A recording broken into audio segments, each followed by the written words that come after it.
இன்னைக்கு வந்து exam. College போகலாமா? பாயே சொல்ல. காலையிலே வந்துட்டு இப்படி தான் ஒரு மாதிரி ஜாலியாக எங்கள் அப்பா கிட்டே சிரித்து பேசிட்டு கிளம்பிட்டு இருந்தேன். காலேஜுக்கு போயாச்சு. அண்ட் இன்றைக்கி வந்து ஒருத்திக்கு வந்து கிஃப்ட் கொடுக்க வேண்டியிருக்கு. ஆக்சுவலாக இவளுக்கு பர்த்டே முடிஞ்சு ரொம்ப நாள் ஆகிட்டு, நாங்கள் கொடுக்கவே இல்லை. சரி இன்றைக்கி கொடுத்துடலாம் அப்படி சொல்லிட்டு இன்றைக்கி வந்து கொடுத்தாச்சு. இந்த ஜெனிட்டா மேடமோட ரியாக்ஷனை பாருங்களேன். கெஸ் பண்ணு. டி ஜெனிட்டாவா? சரி ஓகே, என்னவா இருக்கும்னு கெஸ் பண்ணு. என்னவா இருக்கும்? உனக்கு தெரிஞ்சதுதான், நீ தான் கேட்ட எங்ககிட்ட. இருந்தாலும் நீ வந்து தெரியாத மாதிரியே ஆக்ட் பண்ணணும். அதையும் போட்டுருவானே. ஆமாம், லேபிள்லாம் ஒட்டலை, சரியா? அட்ஜஸ்ட் பண்ணிக்கோ. நல்லா இருக்கு.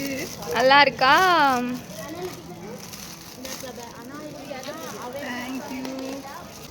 இது என்னுடைய ஃபேவரட் ஃபோட்டோஸ். தெரியும் எங்களுக்கு இது நல்லா இருந்துச்சுன்னு சொல்லிட்டு நாங்கள் இது, அப்புறம் இது நீ வந்து கேட்டதுனால உனக்கு நாங்கள் பாவம் சிரிச்சுட்டே சொல்லேன். காலையில் முறைக்க புஷ்பாவும் ஆக்சுவலாக ஜெனி கூட சேர்ந்து முறைக்க ஆரம்பிச்சிட்டா.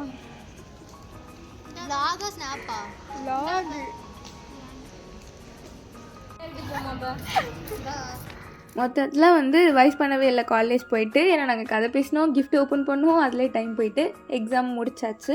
நான் என் வண்டியை வந்து எவ்வளோ தான் தொடச்சி கொண்டு வந்தாலும் இந்த பைக் ஸ்டாண்டில் விடும்போது இப்படி தான் கேவலமாக தூசியாயிடும். வீட்டுக்கு வந்தாச்சு. எங்கள் அம்மா வந்துட்டு சிக்கன் குழம்பு செஞ்சுருந்தாங்க. ஸோ அதை சாப்பிட்டுட்டு எம்ல இப்படி தூங்குற? உன்னை பார்த்தா எனக்கும் தூக்கம் வருதுல்ல. டெய்லி தண்ணி ஊற்றினா கூட செடி இவ்வளோ ஃப்ரெஷ்ஷாக இருக்காது. ஆனால் ஒரு நாள் மழை பெஞ்சா போதும் இவ்வளோ செடி வந்துடும். இப்படி தான் எங்கள் வீட்டு பின்னாடி ஃபுல்லாக செடி வளர்ந்துருந்துச்சு. ஃபோனை வச்சுட்டு போயிருக்கலாம்ல. அதை வந்துட்டு எங்கள் அப்பா வெட்டிகிட்டு இருந்தாங்களா, நான் வந்து மேலே நின்று எங்கள் அப்பா வந்து கைட் பண்ணிகிட்டு இருந்தேன், அதை வெட்டுங்க இதை வெட்டுங்கன்னு. So that's all for today's video.